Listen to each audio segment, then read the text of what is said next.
我没有看错吧？收听率居然是2800万，就已经同云城之声持平了。我们和云城之声打平了，全靠的陈小野啊！陈小野，哦不，沈先生，沈先生，你以后这是我们台的一哥，是我们988电台的神了。从此以后，你有什么要求，尽管提，我都满足你，我都答应你。哎呀，我什么都不要，我只要打败云城之声沈之云。等你，在雨中。在燥红的雨中，蝉声沉落，蛙声升起，一池的红莲如红艳。在雨中，你来不来都一样，竟感觉每朵莲都像你。尤其隔着黄昏，隔着这样的细雨。各位听众朋友们，大家好，欢迎收听云城之声，我是沈之云。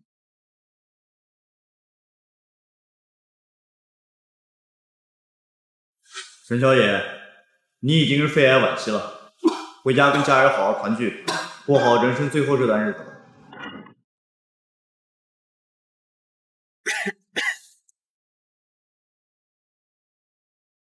无论古今啊，总有许许多多的人喜欢写语，但你若是写语的话，就不能只写语，你要写银线垂天，跳珠乱玉。你要写雨巷里油纸伞撑起的半阙旧词，吟诗了青石台上的时光。你要写一滴雨2滴泪，3滴打在芭蕉叶上的年少轻狂。5年了，大姐已经名满天下，他们一定是太忙了，所以才没顾得上去见看我。在这样的雨夜里呢，我特地为大家邀请到了歌坛新晋天王沈燕宇，来为大家带来他的最新歌曲《6月的雨》，有请。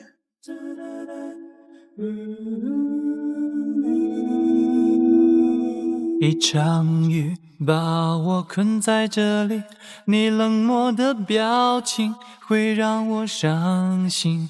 6月的雨，就是无情的你，伴随着点点滴滴，痛击我心。林燕宇都成为歌坛天王了，真好。那是，沈燕宇啊，现在可是最年轻的歌坛天王。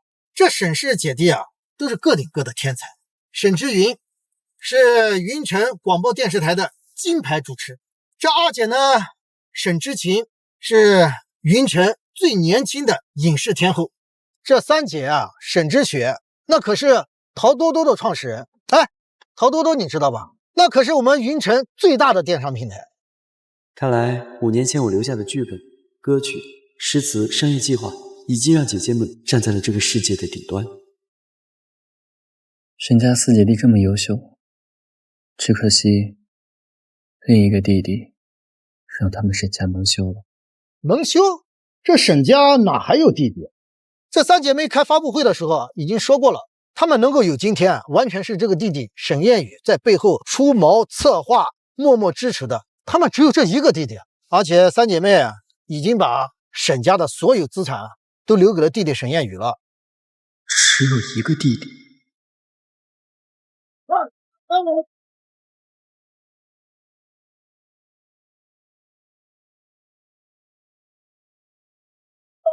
我们沈家就没有你这种犯罪的逆子。1年前，我和志云就不该把你从孤儿院领回来。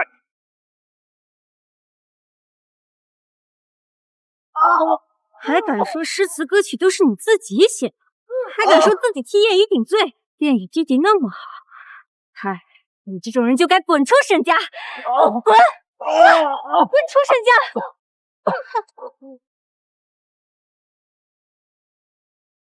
你这个白眼狼、劳改犯，还拿癌症来骗我们，赶紧死！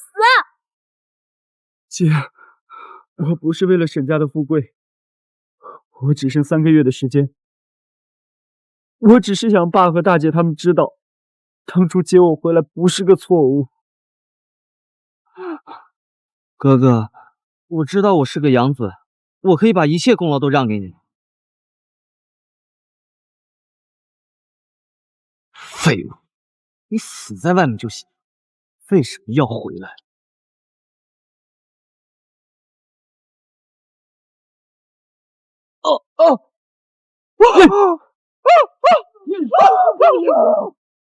哥，你就算杀了我，我也不能让外人们说姐姐们的诗词歌曲是一个罪犯写的，这样姐姐们的未来就毁了。这个畜生，你是想要害死燕云吗？看我今天不打死你！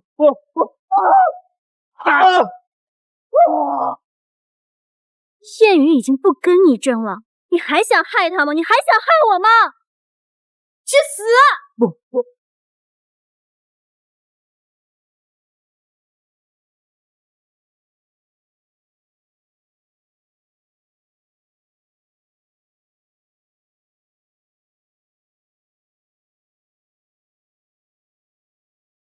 大姐，当初是你接我回来，你一定不会这么想的吧？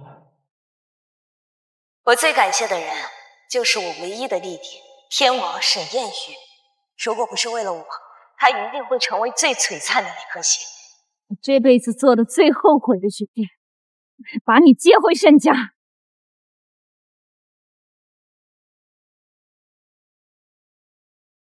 唯一的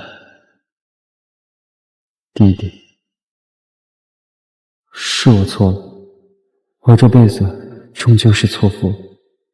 要是能重来，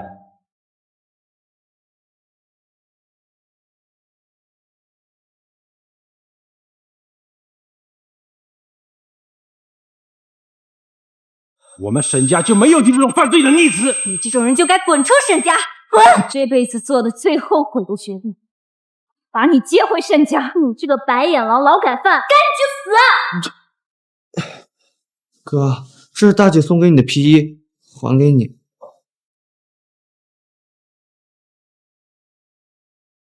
哥，我什么都不跟你争了，我求求你救救我，救救我吧！沈燕宇，救你？对，哥，我真的不是故意的，是那个人突然窜出来，我才撞上他的。哥，我求求你救救我吧，我给你磕头。哥，你救救我吧，哥，我求求你了，哥！我这是重生了，重生在了5年前沈燕宇酒后超速肇事逃逸，我替他顶罪的那年。哥，如果你承认车是你开的，他们就不会追究了。可是这是要坐牢的，造成重大事故逃逸，至少得判3年。哥，我求求你了，你帮帮我吧。这些是你这些年写给大姐和二姐的诗和歌词，我都不要了。我会向他们承认，这2年是我抢了你创作，你不是最渴望得到他们的认可吗？哥，如果我被抓走了，这些年姐姐们得到的一切都会变成罪犯给的。你总不想姐姐们的前途就这么毁了吧？如果你不替我顶罪，我可就要去找大姐。大姐若是不替我顶罪，我就要告诉警察，是姐姐们教唆我去肇事逃逸。你太卑鄙了！对，我就是卑鄙，我就是一个养子，她们3个又不是我的亲姐姐，但你总不想3个姐姐的前途就这么被毁。但是如果你替我顶罪的话，我保证你5年以后出来会得到你想要的一切，并且还会得到姐姐们的认可。哥，如果你不替我顶罪的话，我就去找大姐替我顶罪。如果大姐也不替我顶罪，那我就向警察说是3个姐姐教唆我肇事逃。你还要不要脸？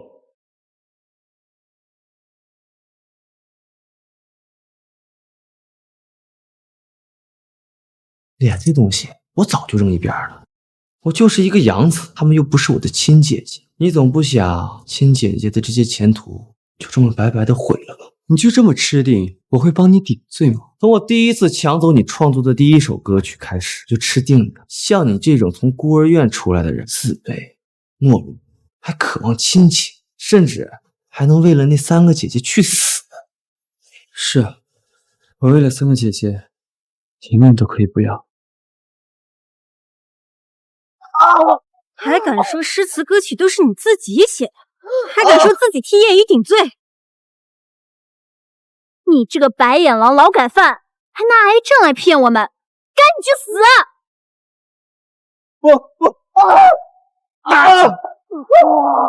你该死！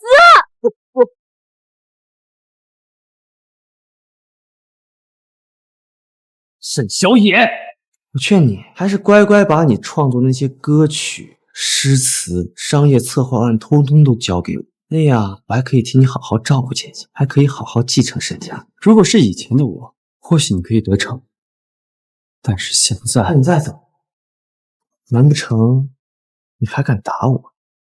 那三个姐姐可是会心疼呢。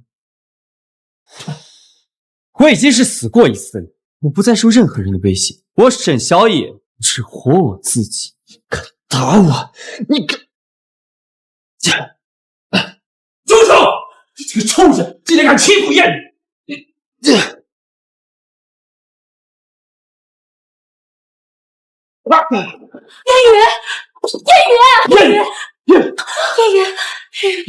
雨，上来啊！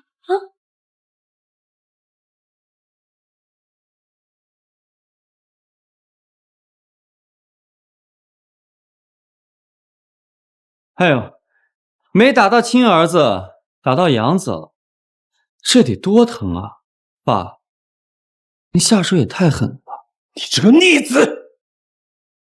混账！谁让你躲的？你知不知道，你躲这一下，对言语来说受了多大的伤害？你想干什么？那你为什么要躲呢？我的好二姐。哼，我躲？你也配跟我比？像你这种从小没人要的垃圾，怎么配跟燕雨这种才华横溢的人比？今天二姐就好好教教你，什么叫做教养。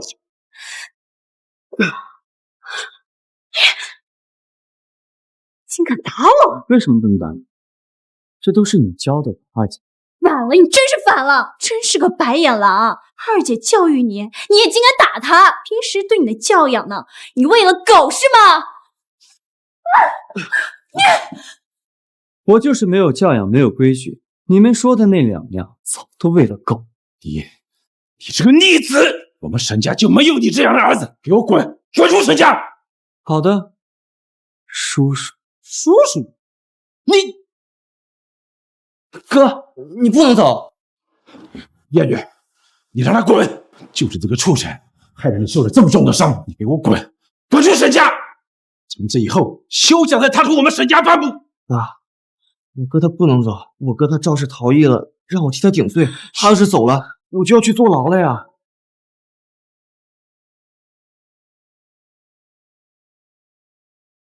什么？沈小野肇事逃逸让你顶罪，你怎么这么狠心？心病狂，你简直是丧心病狂！我就知道，这种人留在沈家只会闯祸。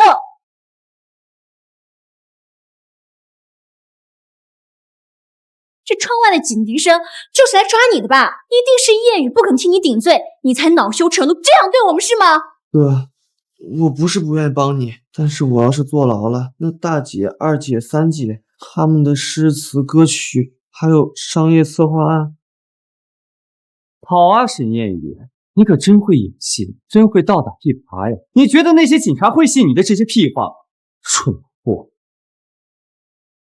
站住！之前赶紧去叫督察，把那个畜生给我抓起来！警察同志，逃犯就是他。你好，我是云城第5交通支队队长，现在正在抓捕一名肇事逃逸者，请你配合一下。赶紧把他抓走。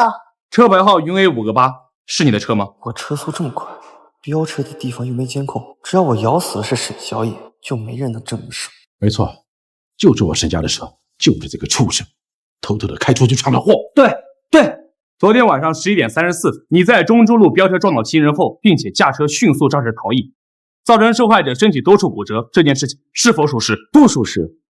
肇事逃逸的人是他沈燕雨，不是我。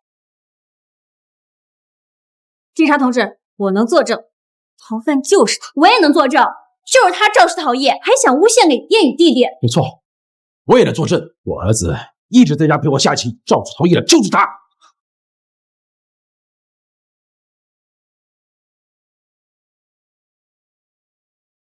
哥，姐姐们都可以作证，还是别一错再错了，赶紧自首，争取关他主理吧。一群人在这狗叫，也能叫做作证？那我也能作证，肇事逃逸的人就是他。队长，不是有监控吗？赶紧查监控啊！哥，你还不赶快认罪？要是事情闹大了，姐姐们可就丢人了。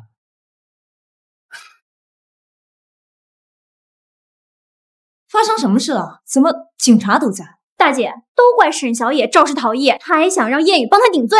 肇事逃逸？小野诬陷叶雨？怎么可能？不会的，警察同志，我相信我的弟弟们绝对不会做出这样的事情。周女士，不是你愿不愿意相信就能决定的，凡事得讲证据。去收集所有肇事路口的监控。是。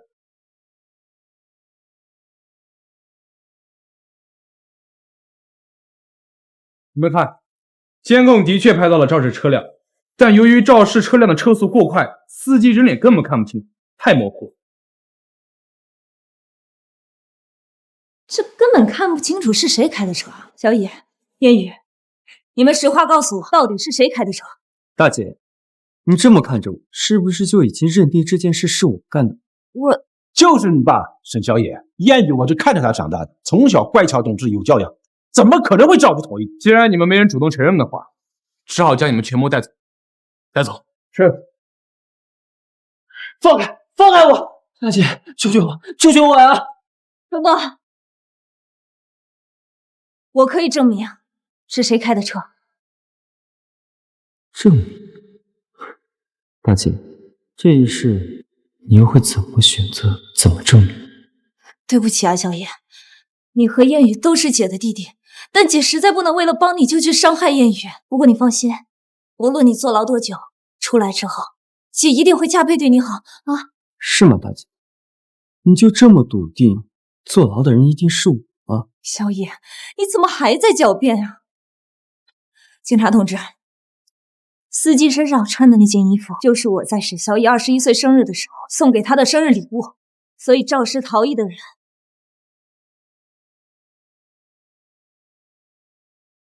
就是沈小野。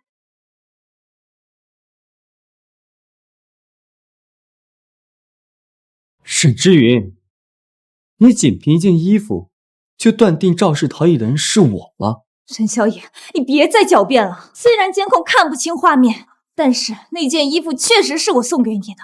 你真的太让我失望了。是，真的是太失望。小野，是姐没有把你教好，你到牢里好好改造，姐永远都不会放弃你的，好吗，小野？不需要。警察同志，从现场刹车痕迹来看，你觉得车主是一个什么样的？肇事车辆车速起码超过了190码，在马路上完成了几个高难度动作，撞到行人之后原地180度横向漂移离开现场。我断定这人一定是个专业赛车手。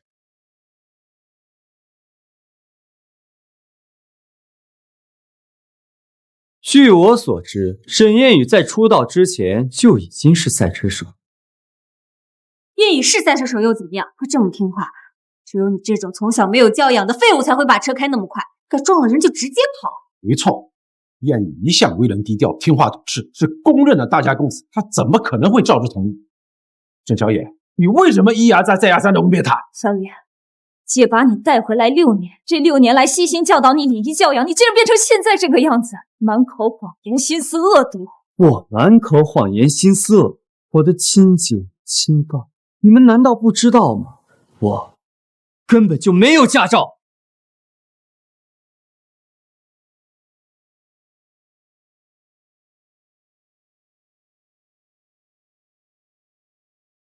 什么？没有驾照？这怎么可能？沈之云，我这6年来唯一一次摸车，还是你送给沈燕雨车那次。你嫌我脏，你忘了吗？姐，这个车真是送给我的呀？当然啦。这车真帅啊！好了，小野，别把车弄脏了。走，姐带你去兜风。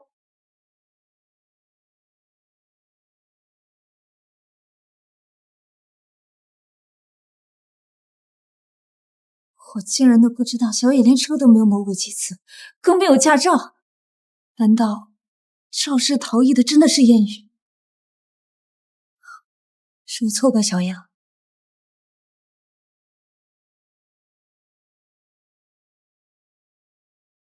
大姐，真不是我，有没有可能是我哥他无证驾驶，就是他穿的那件衣服？志宇，你怎么能不相信燕雨呢？他这么一个懂事的孩子，怎么可能会肇事逃逸？没错，他沈小野就是一个满口火话、没有教养的人。大姐，你怎么能信他而不信燕雨呢？对不起，小野，我没有送你车是我不对，但那件衣服确实是我送给你的，所以你的确无证驾驶了，对吗？你不能因为我没有送你车就这样宣泄你的不满啊！不满？我还敢不满？你知不知道，从你送我衣服那天起就已经被他抢走了？在你们眼里，我就是一个满嘴谎言、没有教养的废物。所有的错都是我犯的，所有的罪都是我扛。无论我说什么、做什么，你们永远都不可能相信。在你们眼里，你们对我的成见比天高，比海深。可是你说燕雨抢了你的衣服，这么幼稚的话，你让我怎么相信你啊？好了，技术部门已经查到了肇事车辆的行车轨迹，上个监控已经调出来了。小张，处理一下。不用了，是我。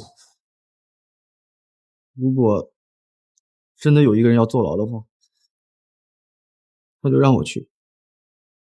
沈小野，你怎么能让燕雨去给你顶罪？你怎么还不伏法？怎么能有你这样的弟弟，一点担当都没有？沈小野，你太让我失望了。燕雨，你没必要替他顶罪。你放心，姐不会让你受到一丁点委屈的。今天我就让他受到应有的惩罚，他才知道悔过。给我查！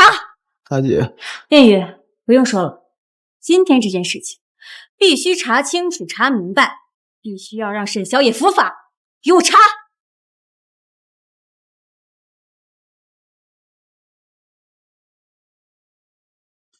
就是这辆车，他妈像西行驶。这也看不清楚啊！把刚才的画面重新放一遍，放慢10倍。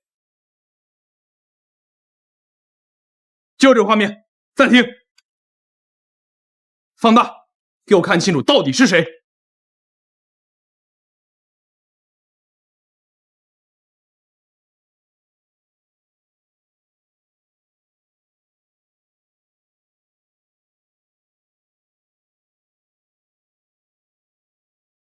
怎么会这样？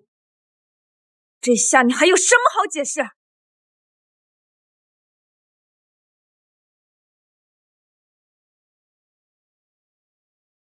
继续放大，我需要看清楚这个男人到底是谁。这绝对就是沈小野，不会有错的。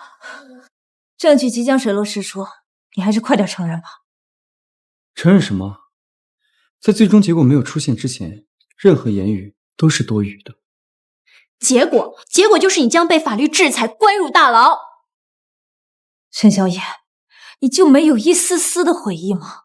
真的太让我失望了。失望？你还是先看清楚这上面到底是谁在失望也不迟。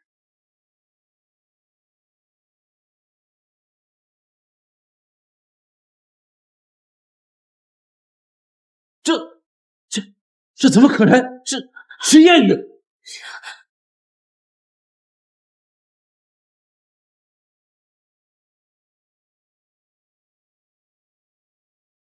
弄错了，这一定都弄错了。为什么会是燕雨？为什么不是沈小野？你这个废物！果然，他们只愿意相信自己所认为的真相。为了沈燕雨，他们会不惜牺牲任何人。而上一世，我就像个傻子一样为他们付出了一切。大姐，我不想坐牢啊！我要是坐牢了，谁给你们创作歌曲、诗歌，还有商业策划书啊？沈燕雨，你的作品真的是你创作过啊？还不是你用他们威胁我从我这夺走的？沈小野，你够了！不但要让他坐牢，现在还要抢走他的创作是吗？沈小野，燕雨给我的商业策划还没写完，他给大姐写的稿子，马上可以让大姐成为金牌主持人。他给自己的创作，也在让他成为天王的路上。全家最没用的人就是你，你为什么不去帮他顶罪？因为我不是他爸。你们说的这么高尚，你们怎么不帮他顶罪？你们愿意？你，还是你？证据确凿，沈烟雨，你涉嫌肇事逃逸，我代表云城第5支队正式将你拘留，带走。是。大姐，我这么做都是为了你啊！我是为了庆祝你获得了金牌主持人，所以我才操作的呀。等一下，警官，我要联系受害人家属，我愿意付出一切代价取得他的原谅。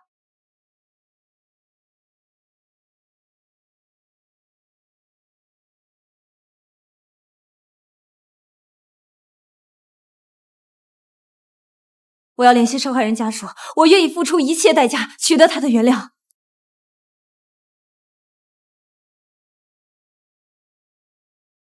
大姐，我害怕。大姐，别怕，小叶，到牢里要好好改造。大姐等你出来。爸，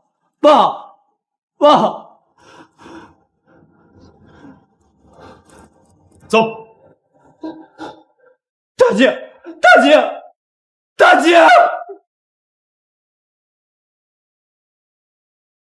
对，只要我的儿子不坐牢，他们什么条件，我们沈家都答应。对，李队长，我们马上联系公司，筹备一切资金。我早该明白，就算大姐是真的关心我，但在我和沈烟雨之间，她依然会偏爱另一个。据反馈，目前受害者并无生命危险。你们若达成和解，他还是能保住的。如果没有达成和解，我们会随时过来抓捕。我们走。烟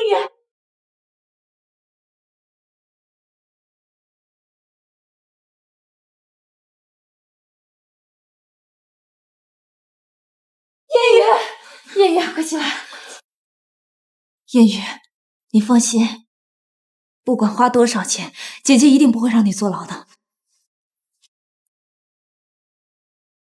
你们还真是姐弟情深啊！那我们祝你们一家人幸福美满，阖家欢乐。站住！你去哪儿？你不觉得我在这个家里很多余吗？弟弟，你们有沈烟雨就够了，而我连狗都不如。小野，你怎么能这么说呢？你和烟雨都是我的弟弟，我对你们都是一样的。沈之云，你不觉得你说的话很反胃吗？当我要被抓去坐牢的时候，你是怎么说的？当沈烟雨要被抓去的时候，你又是如何做的？无论你坐牢多久，出来之后，姐一定会加倍对你好。不管花多少钱，姐姐一定不会让你坐牢的。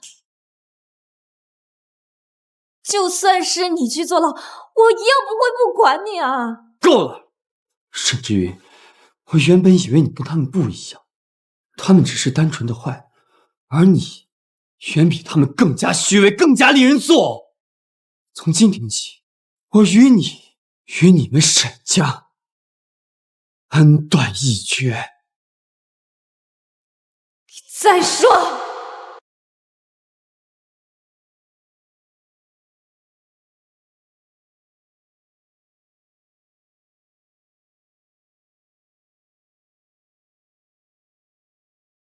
再说！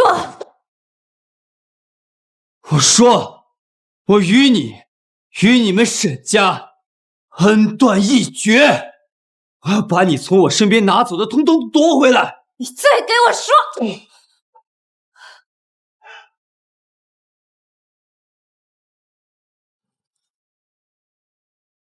恩断义绝。你再说！你再说！你再……这第一巴掌是为了报答你当年搭救之恩，这第二巴掌是为了这么多年你没有欺负过我，我忍。而这第3巴掌，是看在你关心过我的份上，不再计较。而这最后几巴掌，就当是我断了我们这么多年的情分。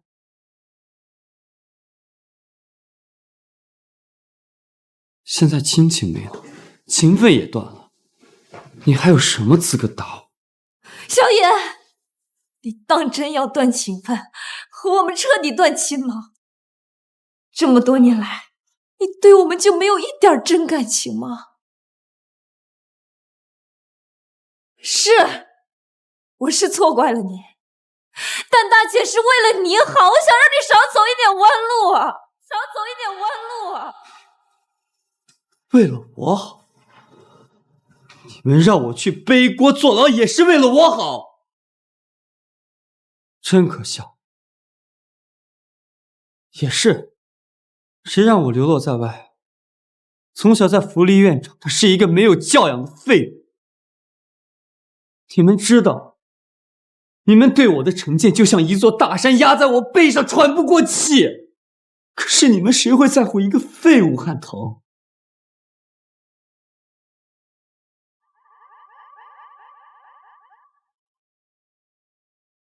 我在你们沈家的地下室住了整整6年，这6年来，你们沈家上上下下、里里外外的灰尘都是我亲手打扫的。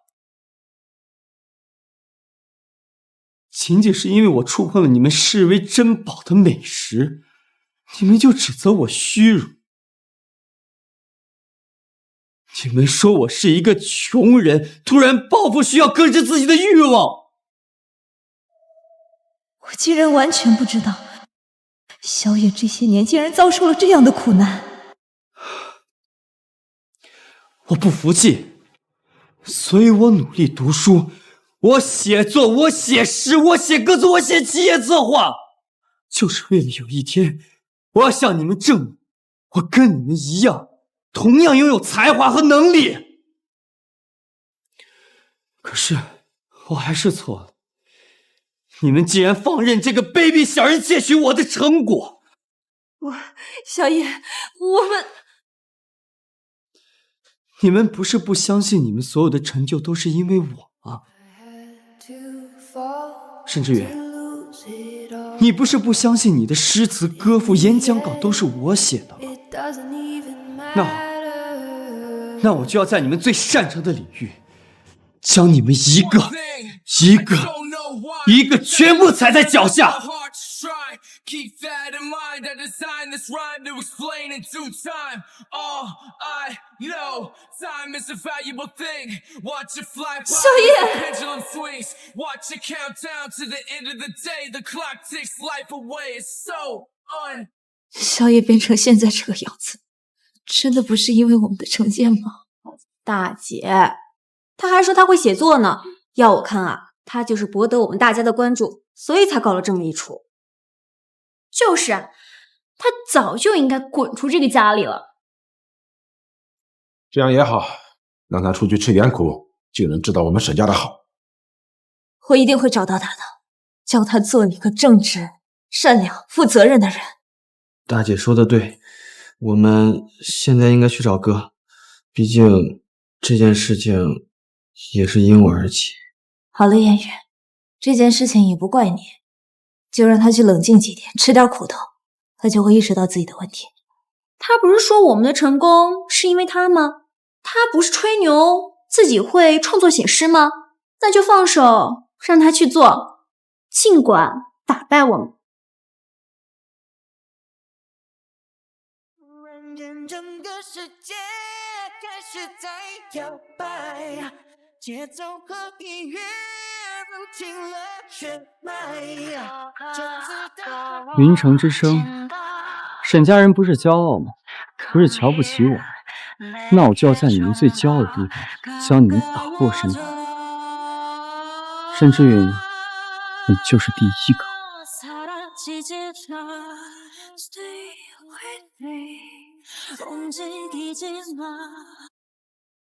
你们到底在干什么？我们988电台的收视率已经低到了历史最低点。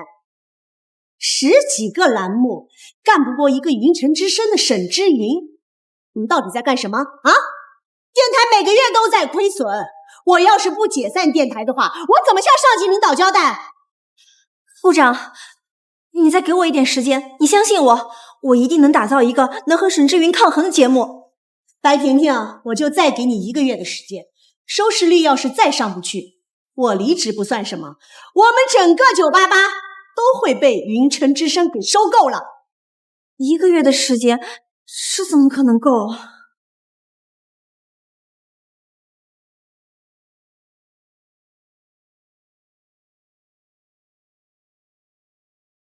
请问988电台还招聘主持人吗？能够打败云城之声沈之云的那个。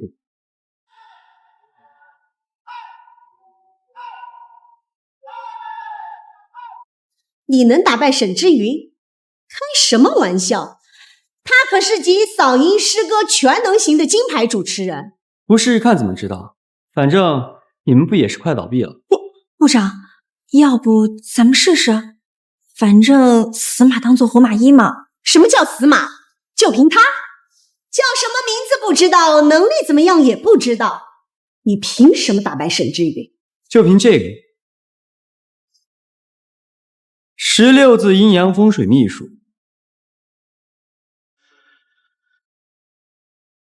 志云姐，部长让你今天一定全力以赴，彻底压死988电台，完成对他们的并购。收到。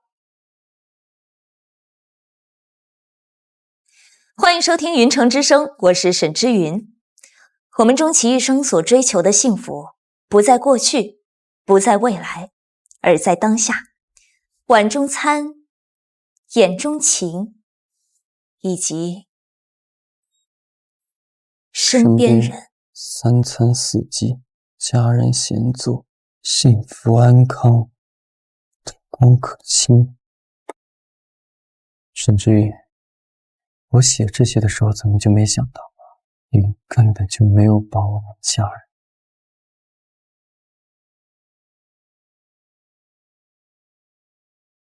疯了，我简直是疯了！我竟然相信一个素人能够在我们黄金时间段搞什么0点回声，这可是我们988电台唯一一个还有一点收听力的时间段。看吧，就等着再出什么纰漏吧，我就等着被炒鱿鱼吧。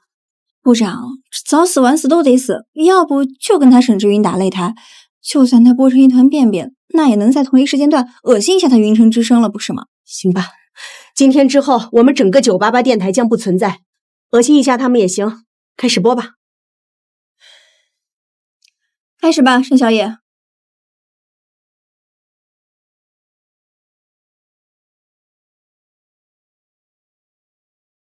大家好，这里是云城988电台0点回声每夜一个故事栏目，我是你们的新朋友沈小野。接下来我要讲的都是真实发生的故事。首先，我要告诉大家，盗墓不是温酒待客，更不是挥毫作画，是雷管炸开文明年轮的破坏。每一道盗洞都是刻在文物骨头上的刀疤。什么破电台，还换主持人，0点回声，盗墓，谁爱听这个？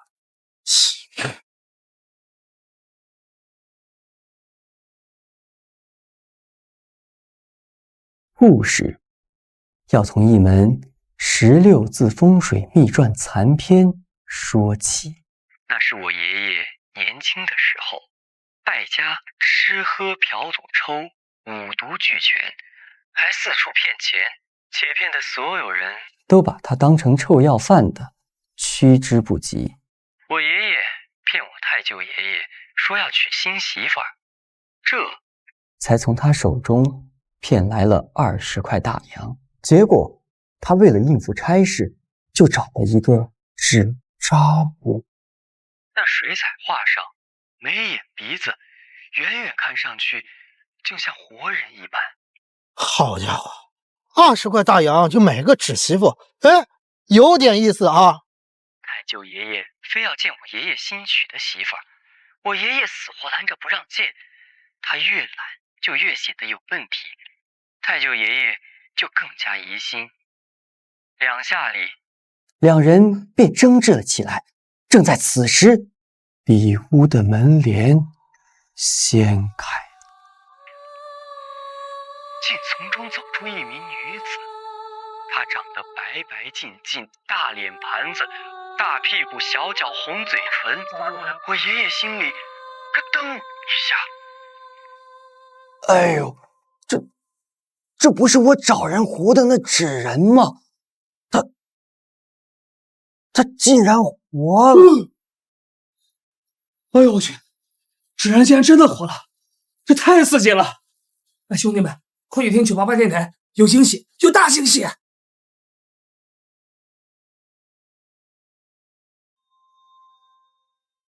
怎么样？播出之后收听率掉光了吧？部长，这刚开始还有点掉，但这会儿好像又涨了点儿。目前收听人数是62000，这已经比咱们平时3万多高出不少了。好啊，好啊，收听人数62000。哎，那个云城之声的沈之云呢？我看一下，云城之声的收听率依旧稳定，1700多万。1700多万，62000，就这点数，你还恶心人家，人家根本不会在意。那纸人竟然活了！只见那纸人僵硬地凑到我爷爷耳边，悠悠道：“如果有一天你日子到了穷得过不下去的时候，就到13里铺的荒坟来找我。在那片坟地的正中间，有一座没有墓碑的孤坟，里面的棺材就是我的尸身所在，那里面有数不尽的金银珠宝。只要你敢来，里面的财物就尽管你随意的花用。师傅，赶紧走，这钱都归你。”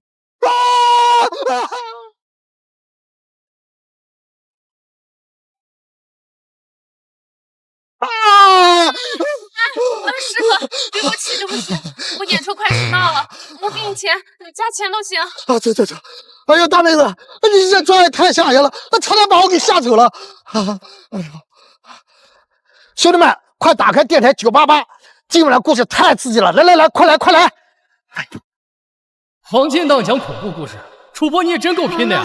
我睡不着了，想听又不敢听。都别睡了，快来嗨！都赶紧来听988！我操，可老子吓尿了！我去，这云城之声的流量开始下滑，小部分听众被吸引到我们电台来了。我们电台收听人数已经达到上百万，这还是这几年来咱们988电台第一次有这么高的数据吧？居然已经达到突破100万人数的收听率了，好啊！好了，广告之后马上回来。谚语这篇稿子写得非常感人啊，这次的收听率应该可以破纪录了吧？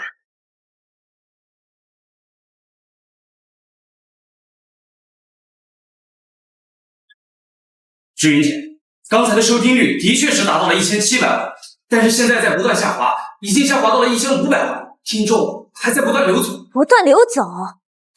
这怎么可能？这些听众去哪儿了？根据数据显示，听众全部流向了988电台。988电台，那不是一个快要倒闭、要被我们收购的电台吗？我听听。我爷爷的神经也亢奋起来，他一咬牙站起身，拿起铁锹，掀开了棺材盖子。要死啊！只见棺材中赫然躺着一位美女，高鼻梁，大红嘴唇，洁白的脸庞，两边用胭脂点了2个大红点。凤冠霞帔，大红丝绸，穿吉祥袍的新娘子，诱人的闪烁着。这播音功底太强了，绘声绘色，引人入胜。不过，声音好耳熟啊！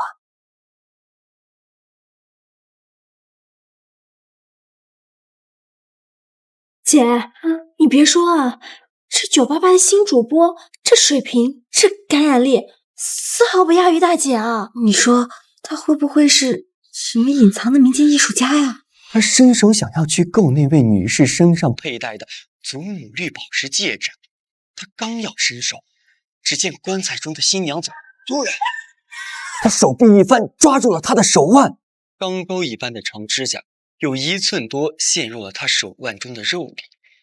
我爷爷吓了一跳，一抬眼就看见棺材中的新娘正瞪着一双流着鲜血的瞳孔，死死的瞪着他的眼睛。他到底是谁？这播音感染力太强了，至少得有20年的播音功底才能达到这个水平。这988电台新晋主持人到底是谁？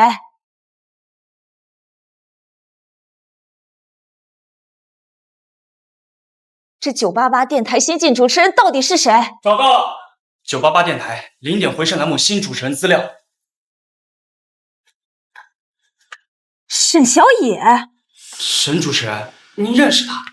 那你能不能把他挖到咱们电台来？就在刚才，他们的收听率已经突破900万，再这样下去，对我们很危险。挖过来，这声音确实很像小野。这988电台新晋主持人，不会真的是小野吧？不行，我得问清楚。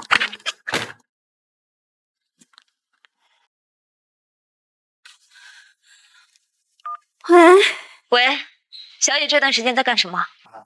大姐，你没事听那个废物干什么呀？真晦气！你为什么说我挂了？我在这听电台广播呢。你也在听电台？对啊。哎，大姐，我跟你说啊，这个988的新主持人讲故事能力也太棒了，听着很起伏的。你有没有觉得这个声音很像小野？谁？沈小野？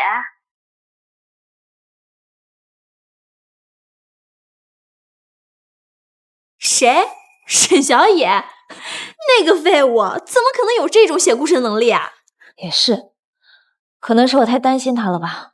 志雪，你抽空打听一下他现在在哪里，尽快给他接回来。好，我知道了，知道了。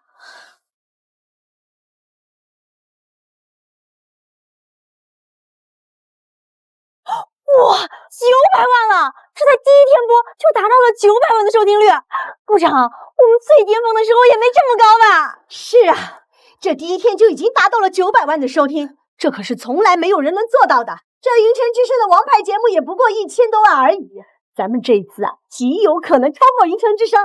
播，让沈小野继续播，一鼓作气。赤云姐，这次0点回声栏目这么火，不会真的超过咱们吧？怎么可能？我不管他是谁，都别想超过我沈之云。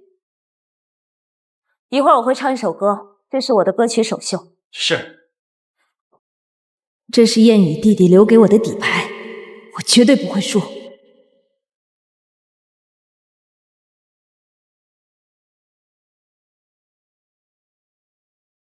喂？什么？沈之云要唱歌进行歌曲首秀？这个沈之云真是一点机会都不给我们988留啊！沈小野，沈之云要唱歌进行歌曲首秀，你再坚持一会儿，实在不行，你把刚刚那个故事再说一遍，千万不能让我们输得太难看。唱歌？沈之云，你急了是吗？你以为拿着沈燕雨偷我的2首歌就能稳操胜券了？那我就1首歌，让你认清现实。欢迎大家回来，我是你们的老朋友沈之云。感谢大家这么多年来对我的支持。那么接下来我将用一首歌，一首我弟弟燕雨写给我的原创歌曲回馈给大家。云城之声第1蓝衣女神首次现唱，赶快收听第1御姐的歌，快，第1御姐首秀！别听什么故事了，赶快听歌吧。这首歌的名字叫做《与爱》。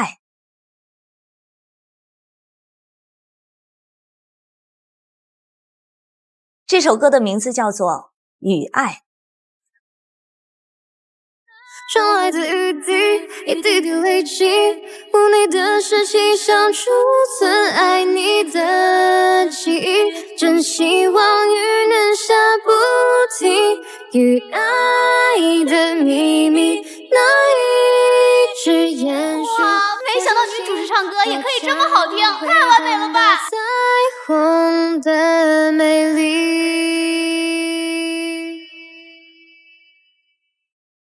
气死我了！这个沈之云，他哗众取宠，他一个主持人，他唱什么歌呀？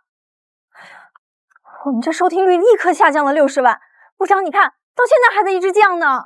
听众朋友们，故事之后，我给大家带来一首歌曲，一首由我原创的歌曲，送给曾经的我们。什么？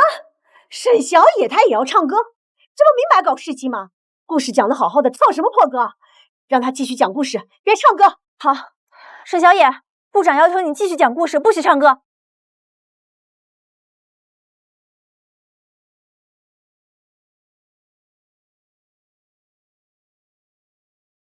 因为沈志云的弟弟沈彦宇，他是个著名的创作人，跟他比唱歌，你输定了。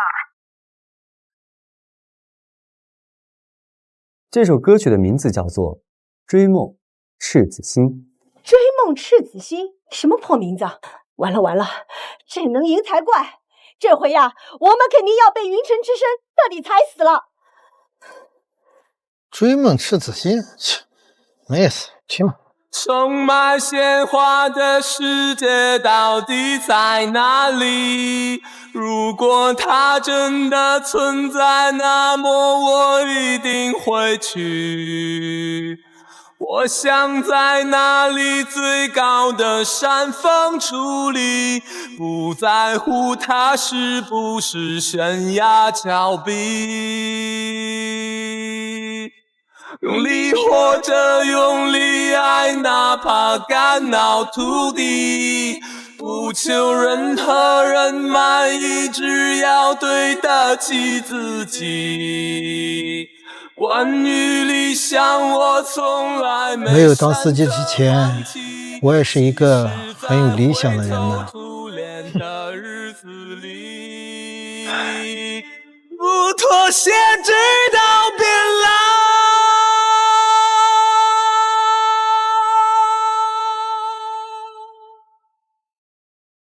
也许我没有天分，但我有梦的天真，我将会去证明。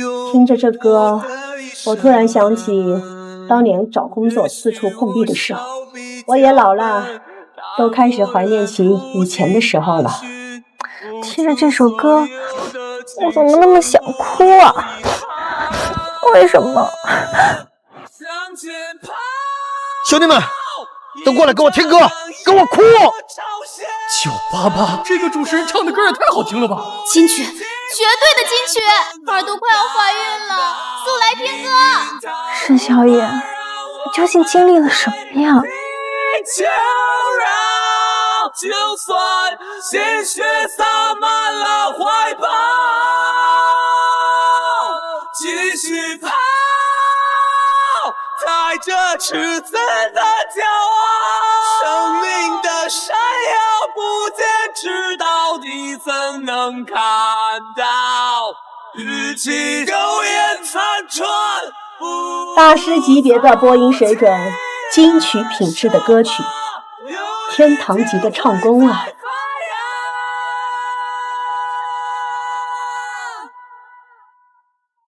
到底怎能看到？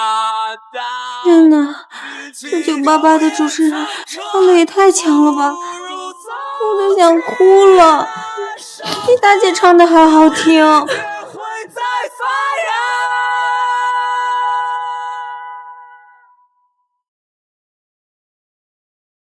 与爱的秘密难以一直延续，我相信我将会看到彩虹的美丽。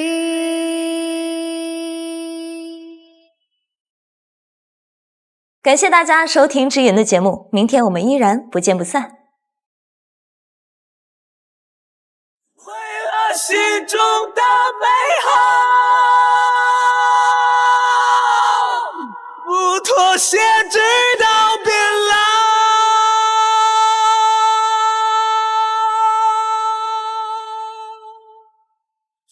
部长，这什么这呀？到底多少啊？我不懂音乐，但我也能听得出这首歌绝对是经典金曲的标准。这首歌的收听率应该不会输得太惨吧？部长，你看，这。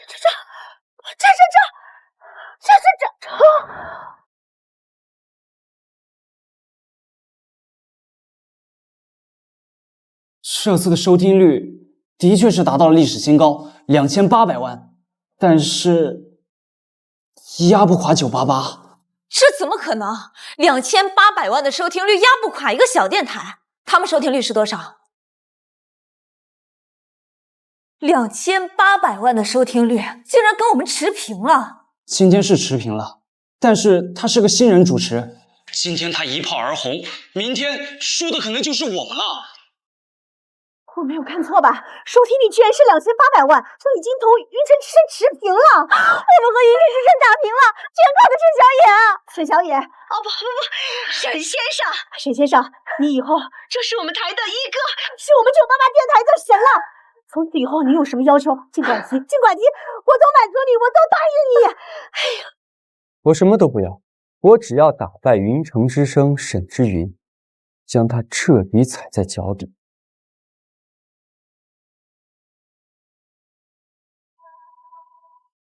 这怎么可能？这可是我的歌曲首秀，怎么可能超不过988那个小电台？他们又写什么故事了？他也唱了一首自己写的歌，是不是哪里弄错了？我唱歌，他也唱歌，他唱的歌竟然还超过我弟弟沈燕宇给我写的歌。是这样？这不可能！我听一下回播。我想在那里最高的山峰矗立。我输了，这首歌无论品质还是唱功都在我之上。今天的收视率持平，那我们明天怎么办？这个0点回声栏目新主持人沈小野到底是何方神圣？沈小野，为什么偏偏是这个名字？只可惜我弟弟沈小野不会有这样的才华，不然我也不用替他担心了。沈小野？你弟弟是沈小野？我弟弟沈小野要是有这样的才华，我做梦都会笑醒。不过我不管他是谁，都别想打败我沈之云。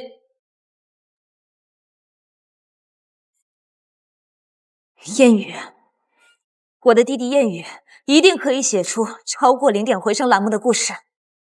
那个988电台的沈小野，我不管你是谁，都不可能比我弟弟沈燕宇更优秀。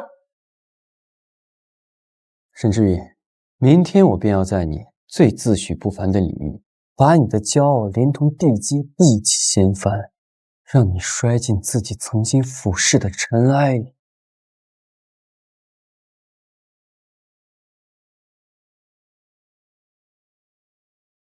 燕宇，你最近有没有出什么新的创作可以供姐使用啊？之前给你的稿件这么快就用完了，大姐，你之前不是还说想沉淀一段时间，提升一下节目质量吗？糟了，沈小野之前写的那些东西几乎全都被用光了，我得上哪儿去给大姐写新的稿件？最近区里电台新出了一档名为0点回声的栏目，这档栏目的主持人无论是在写故事、作词、作曲还是唱歌等方面都远超过我。今天他的收听率已经和我持平了，这很难说他以后会不会超过我。0点回声，哎，这不是我们最近一直在听的那个节目吗？哎，没错，就是那个主持人声音啊，真的很独特，写的稿子啊也很吸引人。你们说这个0点回声的主播到底是何方神圣？怎么这么有才华？说起来，他还和小野同名呢。沈小野同名？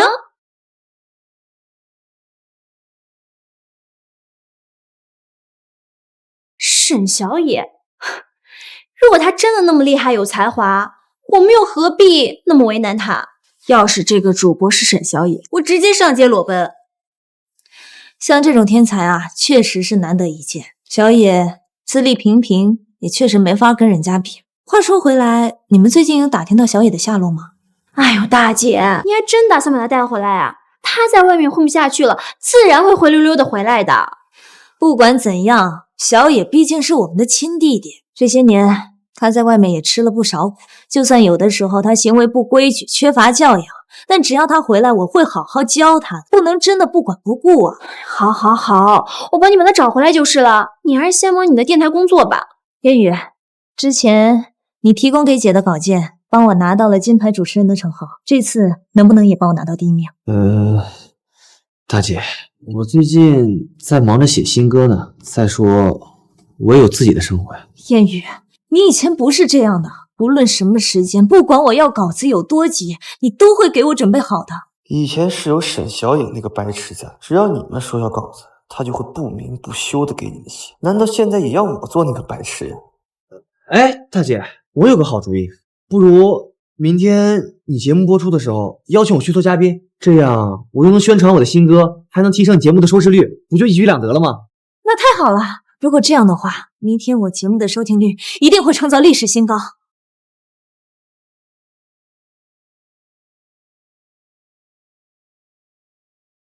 沈小野，我刚刚得到消息，沈之云要邀请天王沈燕宇去当嘉宾，说要发表新歌。这下完了，天王粉丝那么多，而且他唱歌的效果肯定比沈之云要好。沈燕宇要去云城之声唱歌，打败沈之云可能是幸运，但那是沈燕宇，你唱歌你是比不过他的。不过你可以继续说恐怖故事，只要我们的收听率不要太低太难看就行。昨天的收听率都已经持平了，我还想着今天肯定能超过沈之云的。沈之云有这样的人脉，要想打败他，只能靠奇迹了。没想到能打败他们的那一天竟然来得这么晚。放心，今天我就让你们见证奇迹。等你在雨中，在燥红的雨中蝉声沉落。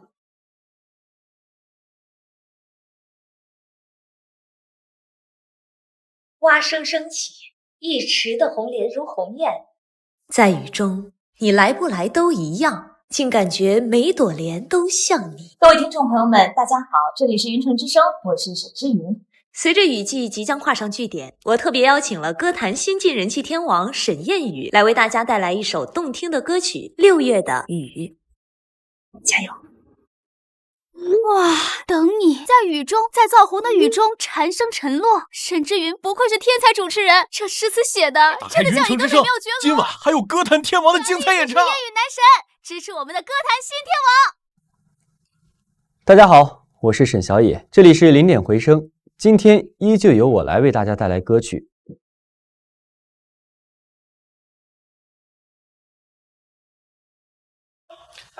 哎呀，来了来了，看看今天晚上的主持人给我们带来什么样的歌曲。大姐和小弟的电台已经开播了，但是我又有一点想听那个新主播的电台，想知道他有什么新花样。哎，怎么办啊？好纠结。你说我选哪个嘛？这确实很难选。小天王居然去了云城之声，听说还要唱新歌呢，大家快去呀！天王加油，男神加油！怎么办？这电台的收听人数直线下降，已经跌破600万了，听众都流向了云城之声，我们完了！玩什么玩？不可能！别急啊，再给沈小野一点时间啊！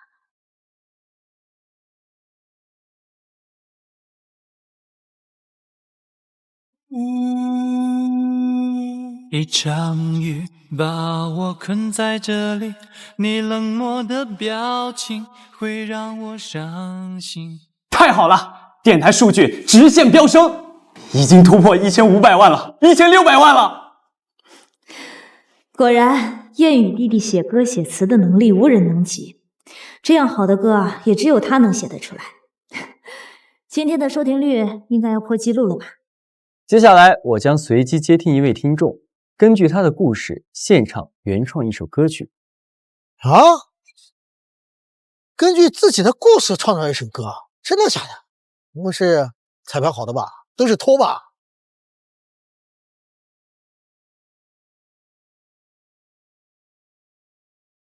？6月的雨，就是无情的你，伴随着点点滴滴，痛击我心里。我不相信你不是故意的，却为何把我丢弃在风雨里？我不忍心，也不想背叛你，唯有默默等你回心转意。我没有放弃，也不会离你而去，哪怕要分开，我依然等你，我全心全意等你的消息，总会有一天你会相信我，我爱你，一场雨，想念你，在我的。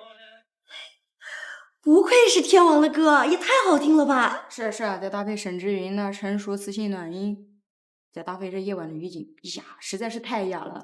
没错，夜雨天王这嗓音实在是太好听了。六月的雨真唱太好了，不愧是夜雨天王呢。现在听众反馈非常好，燕雨弟弟果然优秀，他写的稿子和歌都不是普通人能达到的高度。零点回声现在的收听率应该急速下降了。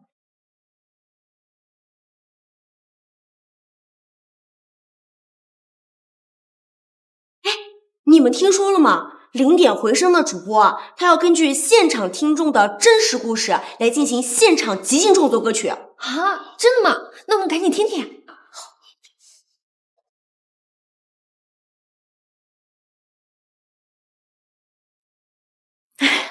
要我们去听听零点回声的节目，但是我只是想了解一下情况，打探一下敌情。好吧，我同意。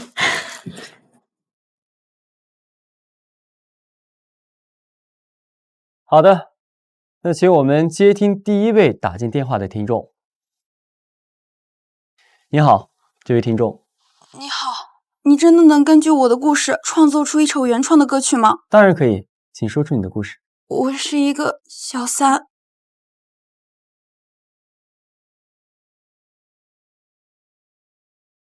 我是一个小三。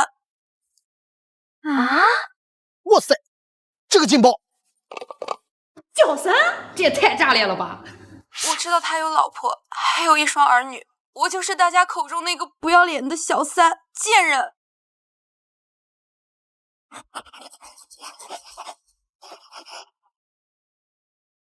我天哪，这小箭头也太炸裂了吧！真刺激啊！炸裂！大家快去听988电都台！是唱歌，还不如听燕语天王呢。你懂什么？有人在988电台里爆料自己当了小三，还有主持人根据他的故事写一首歌，这么刺激！我现在就去听。准确的说，我也是最近才知道我是小三。我一直以为我和他是正常的恋爱关系，我不图他任何物质。他也拉着我的手发誓，说会永远爱我。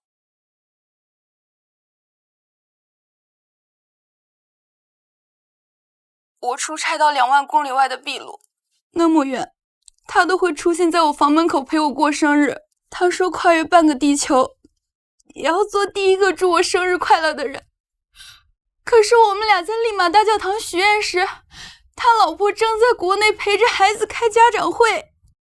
我们一起旅行，一起看烟花，一起相拥看极光。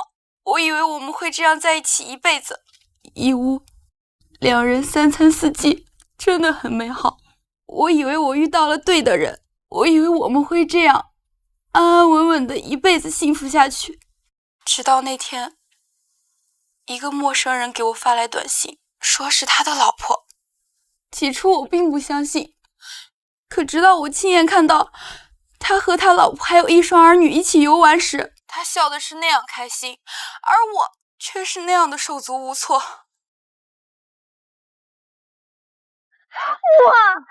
听众朋友还在持续的进入，这故事太炸裂了，听众们都被吸引进来了。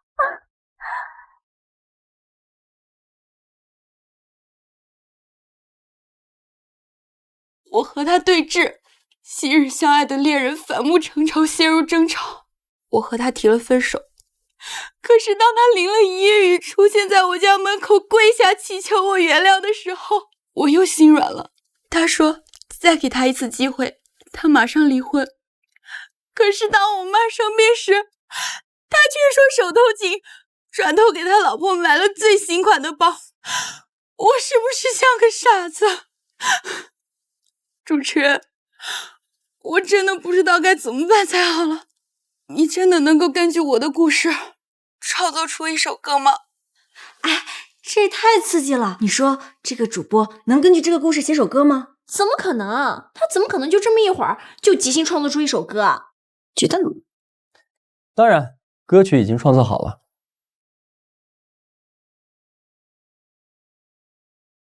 这首歌叫做《我怀念的》，希望能够给到你安慰。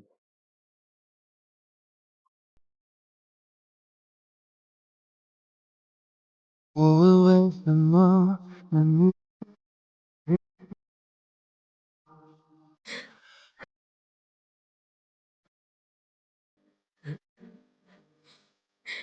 我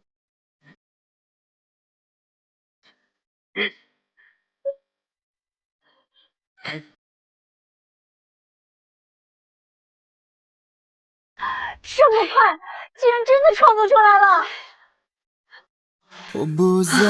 这主播也太厉害了，这才多长时间就写出一首歌了？这苦笑说我都懂了，自尊常常将人拖着，把爱都走曲折，假装了解是怕真相太赤裸裸。感谢天王燕语为我们带来的精彩演唱。接下来，各位听众朋友们，如果有任何想听的歌曲呢，都可以拨打我们的热线电话进行点歌。诗云姐，我们听众人数停止上涨了，已经停在了1600万，听众流向了隔壁电台。什么？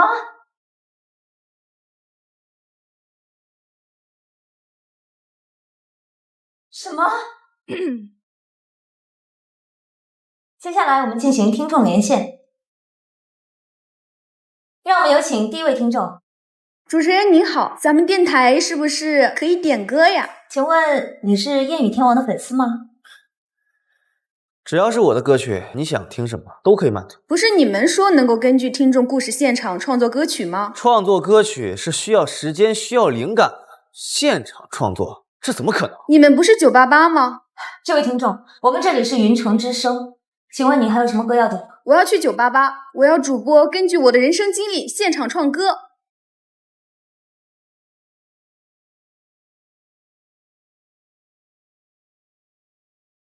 堂堂天王都做不到现场创作，还有谁能做到？我在这里警告一些居心不良的同行，提升自己的业务能力才是正道，不要动一些歪心思，找一些托来我这里闹事。让我们有请下一位听众。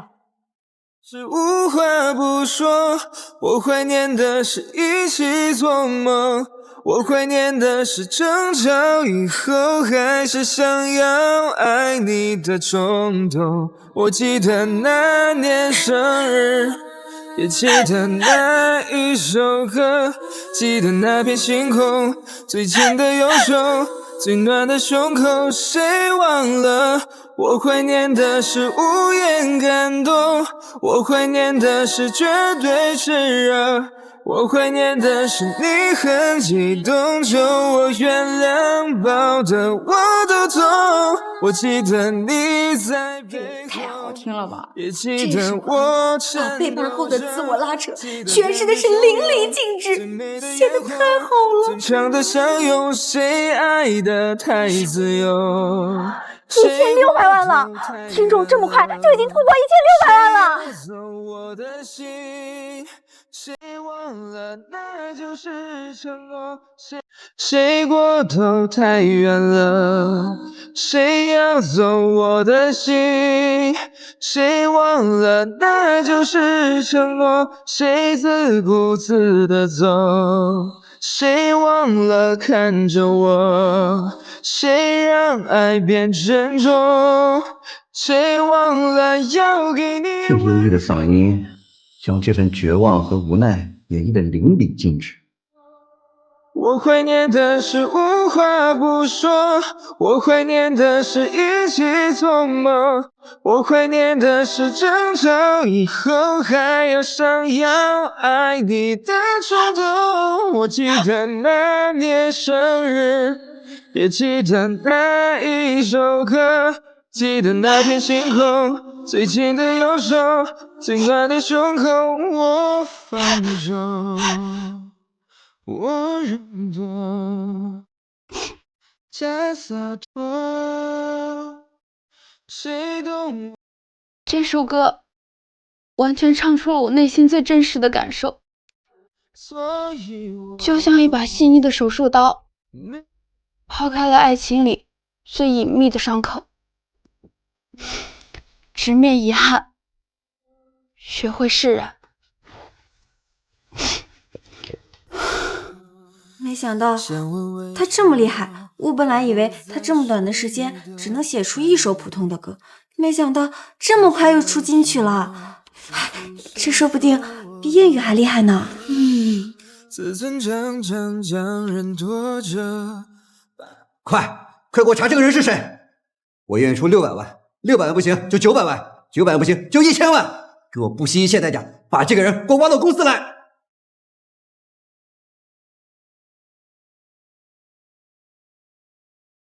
我怀念的是无话不说，我怀念的是一起做梦，我怀念的是争吵以后还是想要爱你的冲动。我记得那年生日，2900万了，你看，而且还在持续上升，这已经创造奇迹了呀！这也太好了！志云姐，我们电台收听率已经跌破700万了，听众全部流向了988电台。让我们有请下一位听众。主持人，是不是你们说能根据我自己的故事写歌呀？不好意思啊，你打错了。主播，俺想跟你说说俺的初恋，你能给俺们俩写首歌吗？你打错了。喂，我跟你说说我的故事，你能给我原创一首歌曲吗？错了。主持，你打错了。请问这里是沈志云姐姐主持的电台吗？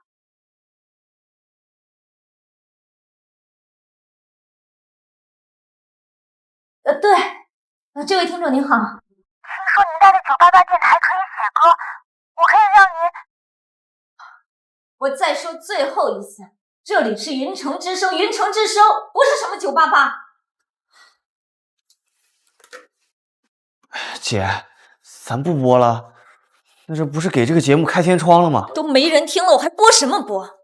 这零点回声栏目主持人究竟是何方神圣？那些听众明显就是托，连我都做不到现场作词作曲，他还能根据观众的生活现场作词作曲，这开什么国际玩笑呢？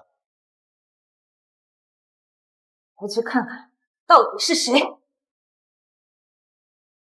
你的冲动，我记得那年生日，也记得那一首歌，记得那片星空，最近的右手，最暖的胸口，我放手，我让。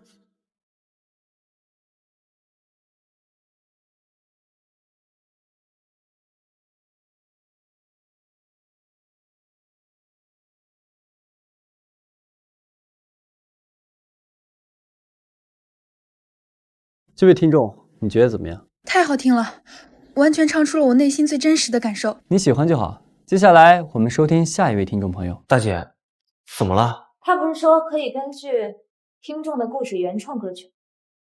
我这就打给他。没错，这种8成就是电视台找人做的戏，一定要让他身败名裂。打给他。你好，这位听众。喂，请问你们这里是不是可以根据听众的故事原创歌曲？我这里有一个好故事，想跟你分享一下。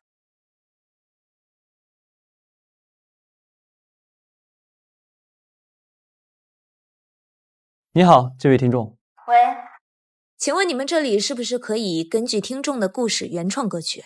我这里有一个好故事，想跟你分享一下。这声音怎么这么熟悉？好像是沈志云。是的，请说出你的故事。我有一个弟弟，在他20岁那年，我们把他接了回来。我们全家对他可以说是掏心掏肺。我们从来不嫌弃他没有教养、没有规矩，让他住大别墅，吃山珍海味，每年给他600万零花钱，而且我们让他去最好的上流学校，给他最好的资源和无尽的宠爱。他就因为那么一点点小误会，就叛出家门，到现在都杳无音讯。果然是他，我的好大姐。在他眼里，我永远是那个没有教养、忘恩负义的白眼狼。既然你想让我被外人唾了，那我就好好给你唱一首。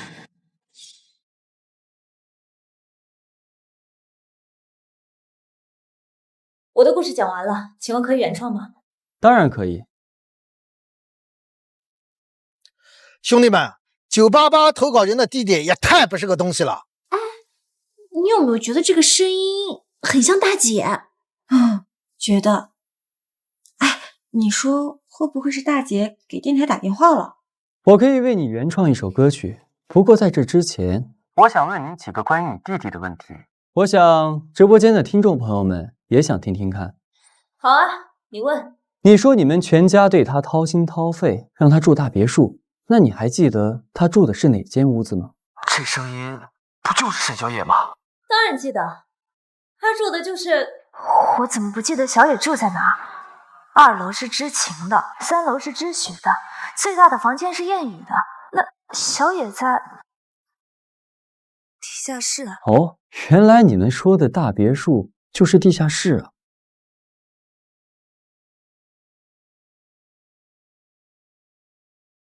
你们说的大别墅就是地下室啊。这种穷人乍富难免骄奢淫逸，我这么做是为了让他守规矩，才让他住地下室过渡一下。我这么做是为了他好啊。谁会在地下室住这么些年？你说的每年600万的零花钱，你有转账记录吗？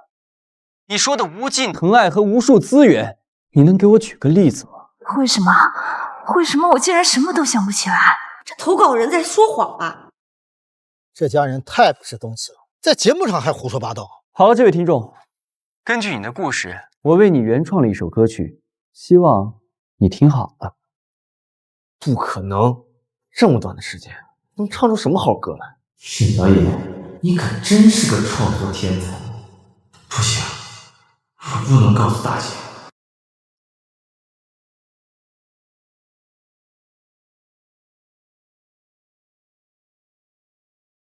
简单点，说话的方式简单点，递进的情绪请省略，你又不是个演员，别设计那些情节。不可能，这么短的时间内，真让他原创出一首歌来。他这什么意思啊？说我是个演员，说我设计那些情节，我这是为了小野好我才这么做的。我是希望他能像小弟一样正直善良。观众一眼能看见，该配合你演出的我演视而不见，再逼一个最爱你的人即兴表演。什么时候我们开始收起了底线？兄弟们，您听听这词写的啊！您难过的太表面，像没有天赋的演员，真情。我干嘛演出细节？我该变成什么样子才能演？你难过的太表面，他这是在质疑大姐的真心。大姐对他这么好，他配吗？他是在质疑我的伤心和痛苦吗？你又知道些什么？我对我弟弟的爱是真的。配合你演出的我演视而不见，再逼一个最爱你的人即兴表演。什么时候我们开始？爽，就应该狠狠打他的脸。这算什么姐姐吗？就是这跟我的故事完全没有一点相似之处，我不承认，我不承认。那么爱我干嘛演出细节？我该变成什么样子才能延缓厌倦？是在说我演戏，说我没有底线吗？我的弟弟小野也是这么想的吗？我这是因为爱他我才这么做的。没意见。可你曾经那么爱我，干嘛演出细节？我该变成什么样子才能延缓厌倦？原来当爱放下防备后的这些那些。对呀，这个人要是真爱他弟弟，怎么可能在节目里面这么抹黑他？我看最可怜的还是那个弟弟，被带回家这么多年还这样子对他，真应该早点和那家人分开。他这是在收我假惺惺，说我们装模作样。有限，又不用说感言，分开就平淡些。涨了，部长，你快看！哎呀，好，3600万，太好了！什么时候我们开始？如果还能看出我有爱你的那面，请剪掉那些情节，让我看上去体面。剪掉那些情节，让你看上去体面，这根本就是胡编乱造，故意抹黑小野。他怎么敢质疑我对小野的爱？我对他这样是因为我爱他，我才会对他这么严厉，我才会屡次的说教他，一切都是因为我爱他呀。我就不相信了，这个世界上还有这么不识好的人，钱和资源都不要，执意要回贫民窟，肯定是做了对不起人家的事了。这根本就是造谣，这跟我说的故事完全对不上，我不认，我不认！不在意的样子是我最后的表演，是因为爱你我不认，这不可能。这种成全。我对小野那么好，他怎么敢质疑我们姐弟之间的感情？烟雨，我必须要见到那个电台主持人，你陪我一起去。哦，我突然想起来，明天一早我还要跟星芒娱乐聊签约的事情，我先走了。那我自己去。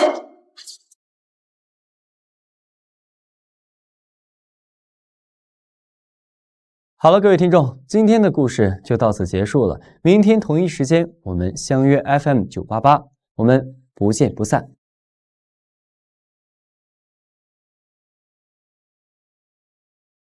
沈小野，4000万！我们电台最高时段的收听率已经达到了惊人的4000万，我们创造了历史，太牛了！不负众望。而且现在咱们电台电话都被打爆了，大家都说你创造了2首金曲，无数家娱乐公司都想约你见一面，你的签约费已经达到了5000万的高价。是吗？现在沈之云恐怕已经尝到了失败的滋味，3首金曲估计也能撼动沈嫣云的地位，接下来就等着看你们挫败的好戏了。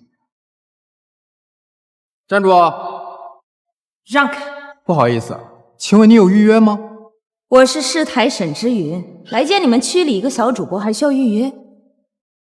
这算什么？这些人可都是来找他的。让我们进去！让我们进去！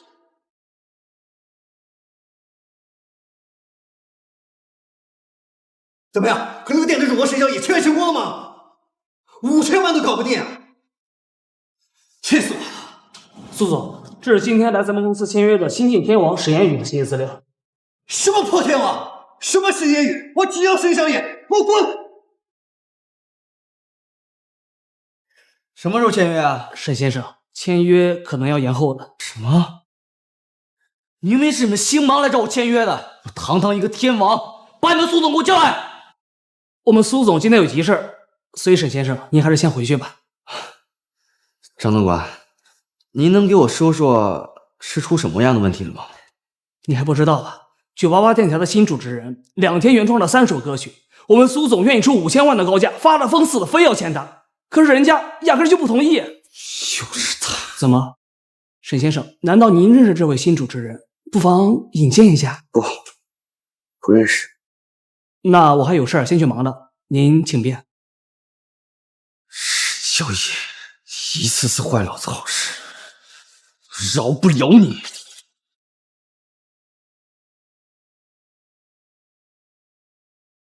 让我们进去！我们沈主持人不方便见大家，都请回吧。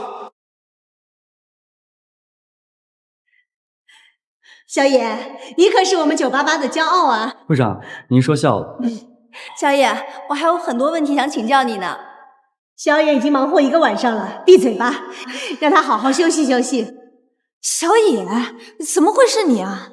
你是在这家小电台打工吗？没错，我就在这家小电台打工。太好了，大姐终于找到你了。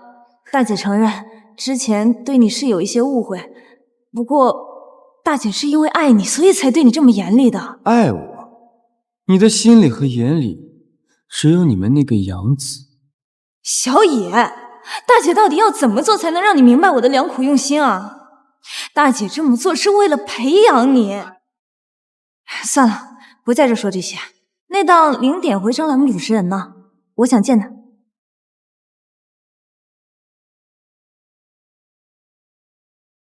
我就是你要找的主持人，有什么要说的吗？小野，你就别闹了，不是大姐不信你，你懂创作吗？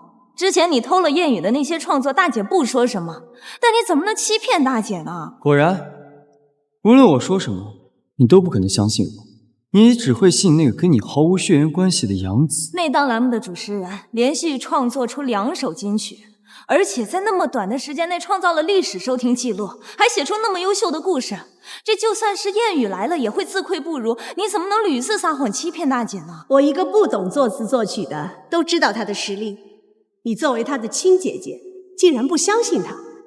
果然，人心中的成见啊，就像一座大山。其实沈小野说实话，你也不会信的。我是988电台的部长，我可以证明，沈小野就是我们0点回声栏目的主持人。小野是0点回声栏目的主持人？是你写出的那么好的故事，还在那么短的时间内创作出的金曲？小野，你有这样的实力，怎么不早点跟姐说呀？我刚就已经跟你说了，你信我？是我之前忽略了你，小野。为了你以后职业发展考虑，你还是跟姐回家，咱不在这儿干了。以后好好的写词写歌，姐跟你保证，一定会让你像谚语一样优秀的。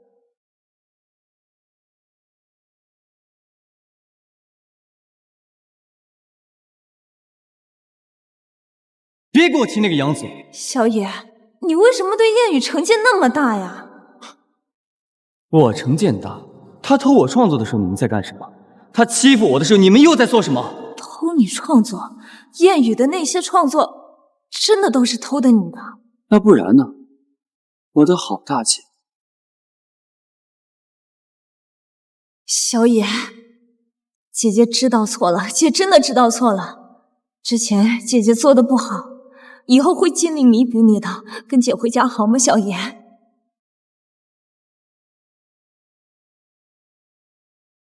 用不到我的时候就把我一脚踹开，用得到我的时候又来求我，别做梦了！你不是早都已经说过了吗？你们只有沈燕宇一个弟弟，而我只是你们沈家的一个污点。既然亲手将这种天才拒之门外，你们沈家还真是有眼无珠。对不起，我们这里不欢迎你。保安，小野，姐，沈小野，你就这么欺负大姐是吧？你赶紧给我滚回去！你让我回我就回呀！我早就已经跟你们说过了，我跟你们沈家已经彻底恩断义绝了。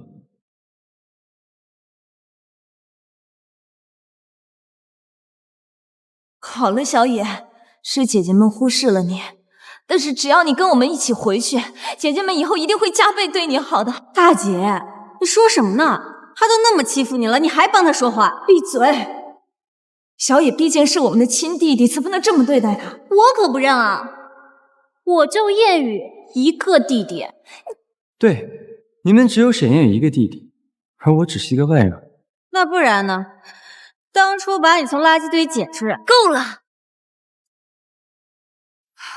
我告诉你们，谚语之前的那些创作都是偷的小野的，而且自从小野从福利院被接回来之后，谚语就一直在霸凌小野。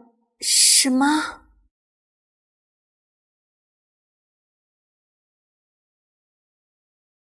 这些都不重要了，我已经报了警，也请了律师，你们就等着看他的好戏吧。沈小野，你让我好过，我也不让你好活。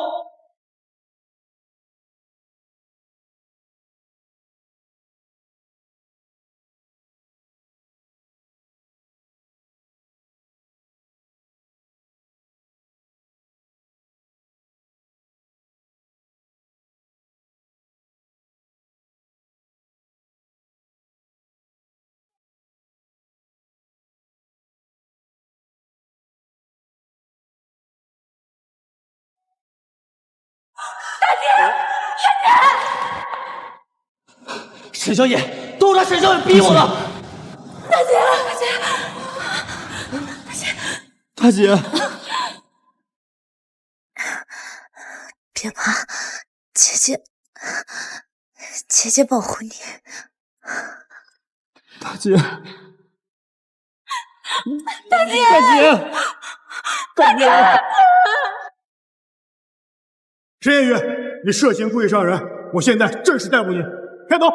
沈小野，沈小野，我一定不会放过你的，沈小野。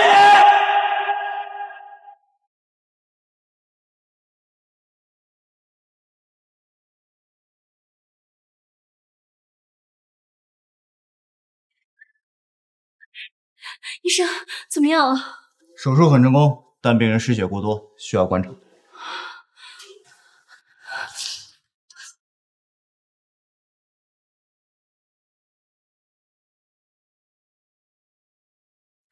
小野，对不起。小弟，对不起，我们以前太混蛋了。上。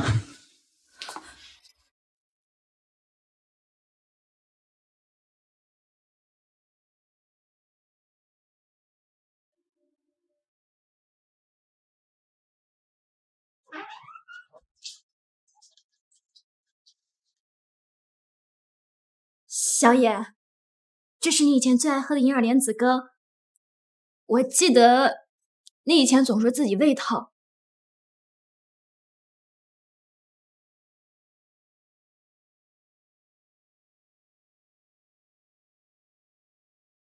小野，二姐知道错了。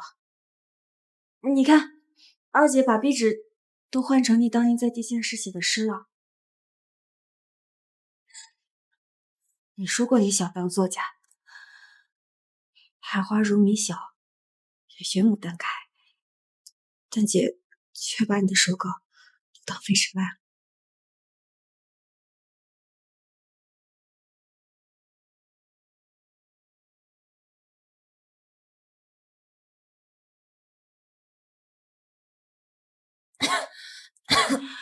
海姐，小姐，你醒了。小野，我们知道错了，以前都是我们的错，你就别怪他姐了好吗？错了。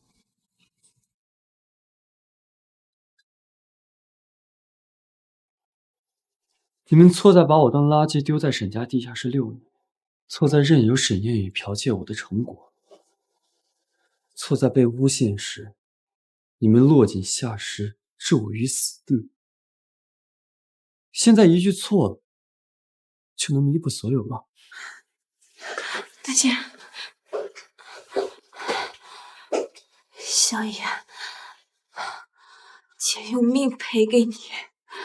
你的命我不稀罕，沈之云，你挡刀不是为了我，而是为了弥补你内心的愧疚。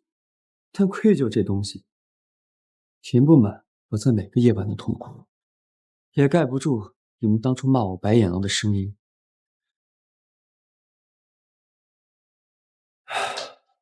这是我起诉沈燕宇剽窃的材料，顺便你们欠我都会一件一件的讨回来。至于原谅，等你们也尝到被亲人踩到尘埃里的滋味，再来跟我谈原谅。小野，大姐，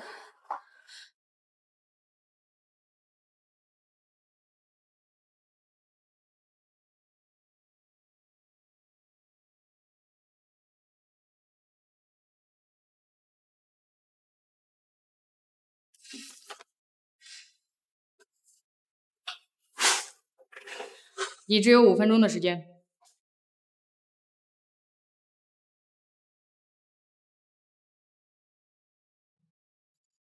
你来干什么？你的减刑材料现在还需要一份受害者谅解书，想要吗？猫哭耗子假慈悲。沈小野，是你毁了我的人生，你的人生这是你18岁时偷我雨夜寄北的初稿，飞页，还有你模仿我自己写的批注。这个是你21岁酒驾撞人后逼我替你顶罪的录音笔。沈小野，你要是不替我顶罪，我就把你赶出沈家。这段录音需要交给狱警。录音？你以为能证明什么？那不过是兄弟之间开的玩笑吧？你以为你赢了吗？沈小野，你现在拥有的一切都是从我这里偷走的。是你抢走了我的人生。从孤儿院接走你的那天起，你就像一条毒蛇一样，一直在注视着沈家的一切。我根本就不稀罕。我来这里只是为了告诉你，监狱的墙比沈家地下室的墙更厚。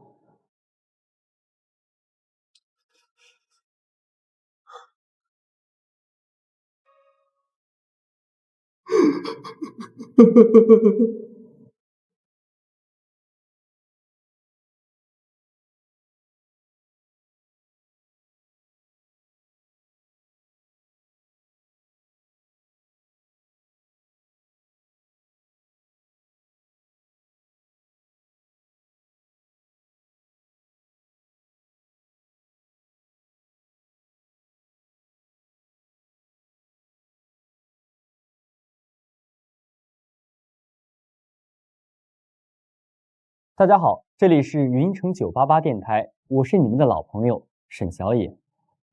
我呢，今天不讲故事，只讲一段话。有人问我后不后悔与过去决裂，我的回答是不后悔。那些被辜负的真心，被践踏的尊严，从来就不是一句原谅能够抹平伤痕。但我也谢谢那些伤痕，他们让我明白，真正的强大，从来都不是原谅伤害，而是有勇气转身。